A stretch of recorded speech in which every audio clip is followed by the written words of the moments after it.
Hello and Assalamualaikum to my lecturer, Sir Nur Azam, as my lecturer in auditing. So today my name is Nur AFIQAH binti Ahmad KOMARI, and my partner Ni Ahmad ZHARFAN bin RAHIMEE will present to you about assistance in audit management accession. So, what is accession in auditing? Accession is transactions include sales, purchases and wages paid during the accounting period.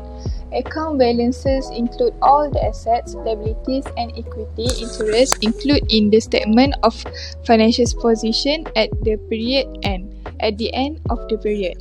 So, accession, so basically when an auditor do auditing in for their client, their clients such as companies and firms such as like that, they will do such tests such as test controls, because if the client's control system is working, then it seems fair to assume that the financial statements are reasonably protected from mistakes and stuff.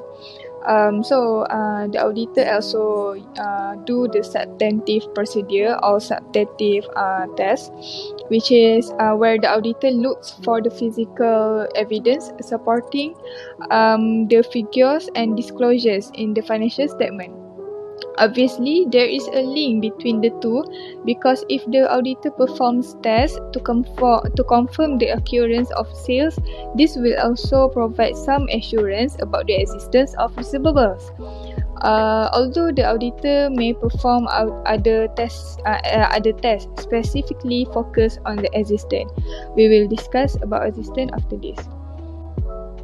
So, the accession listed in ISA 315 revised are as follows.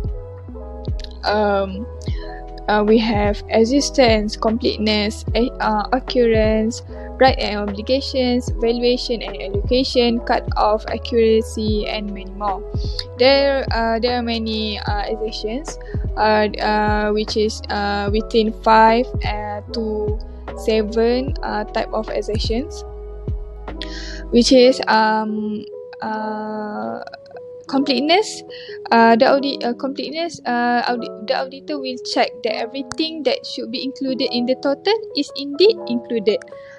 So that what we call completeness. The same goes to existence, which is the auditor must check that everything that is included in the total should be included.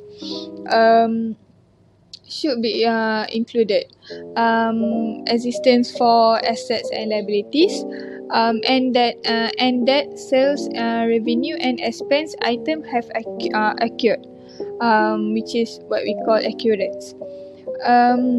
Same goes to accuracy, which is check the number recorded is accurate, or appropriately evaluate, which is what we call valuation and allocation. These all types of accession is very important for auditor to use to do in audit accession. So the audit accession itself have 3 types or 3 proper procedure, which is transaction level accessions, account balance accessions, and represent and disclosure accessions. Each of the type accession have their own procedure, which is for the transaction level accession. The auditor must must do the completeness, accuracy, classification, occurrence, and cut-off. For account balance accession, the auditor must do rights and obligations, existence, completeness, valuation procedure.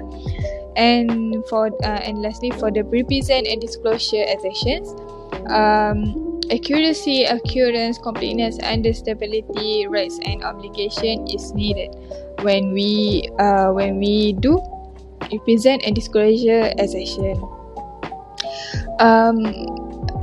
Auditor give such important role for when they have been hired by their client to audit the company, because the investors, the third part, the outsider will see auditor audit statement at the end. So all of this procedure is very important to them, and hopefully they will not make any mistake when we do the procedure. So when we do audit sessions, we must gather much evidence. Evidence, there are many types of evidence out there, but I gonna tell you about 5 types of evidence, which is documents such as invoices, GDNs, order forms, bank statements, and anything else.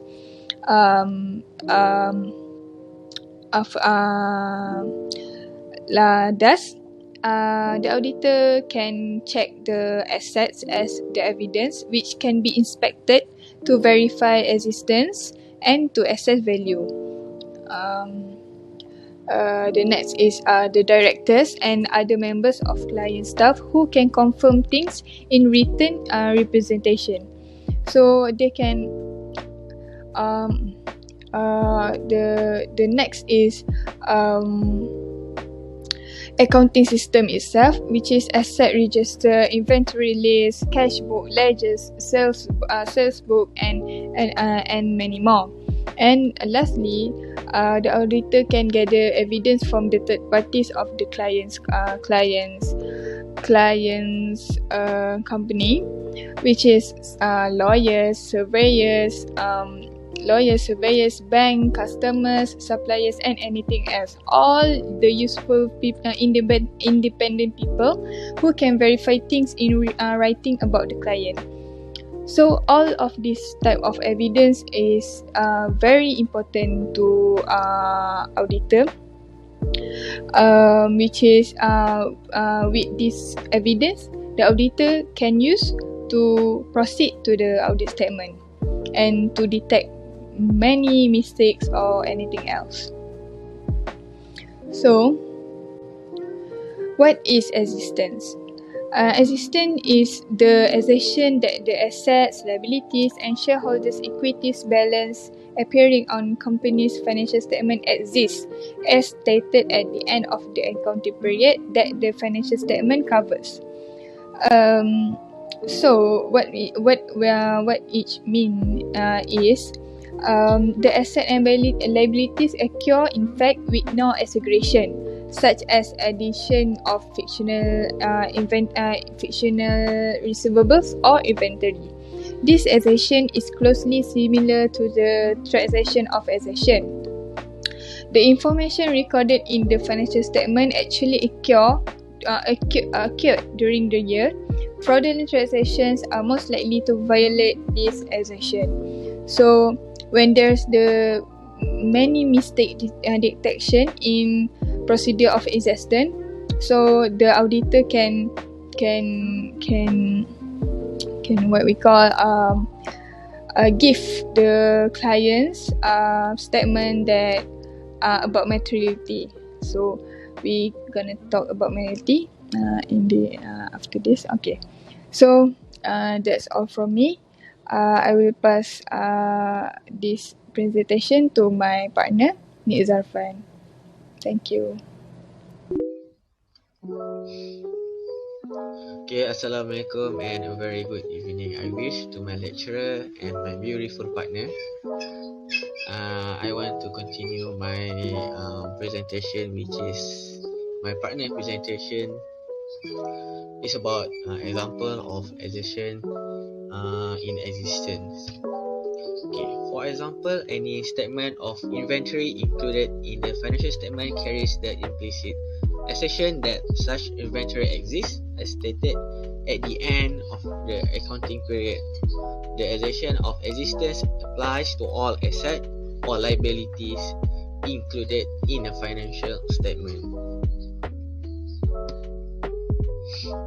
So relevant tests that can be made for the existence is a physical verification of non-current assets, secularization of receivables, payables, and the bank letter. So this assertion is very closely related to occurrence assertion for the transaction, which is I can make an example is inventory. Every details of the inventory in the financial statement are likely same and familiar as in the assertion of existence. So we can select of any sample of transaction in SOFP or SOCHI and check whether the item exists physically. So for example is inventory. XYZ's company financial statement contain a figure of 1 million for inventory. This consists of 1,000 computer at $1,000 for each of the computer. So first, the 1,000 computer must exist. If there are fewer than 1,000 computers, the inventory figure will be overstated. So this assertion called existence. And for the example of the situation is company reconcile the cash books and bank statement to ensure that they are correct, and auditor verifies that reconciliation are performed on a routine basis, and that's all issues are reviewed and signed off as resolved by a senior client employee. This control test demonstrates that the client is double checking their own number. So the auditor play their roles on checking whether the item in the financial statement exist and physically there, and there are like they know how to check and verify is it true or is it correct while putting on the financial statement. And the auditor then verifies a sample of the cash book entries and confirm bank statement per client with the bank. These are substantive procedure to ensure the bank number on the statement of financial position is correct. Okay, for the example that I just said just now is like the inventory, which is in the financial statement, in the statement of the financial statement, the inventory is stated by 1,000. So we have to check the value of the inventory in the for example in the cash book. Is it true the value of the inventory is 1,000 or it is more or is less than that?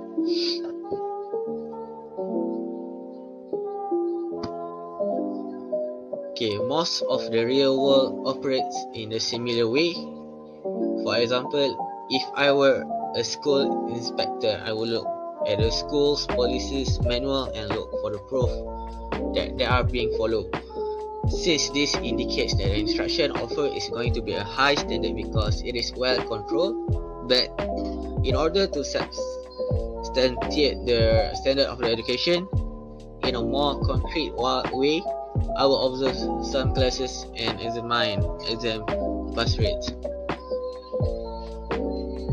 Okay, for the conclusion, exam has been always important area of the syllabus for the audit examinations. Candidates should ensure that they know the assertion and explain what they mean.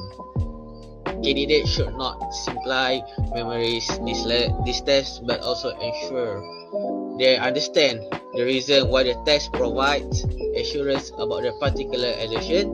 In some instances, the direction of the test will be key point to consider. I think this all from me.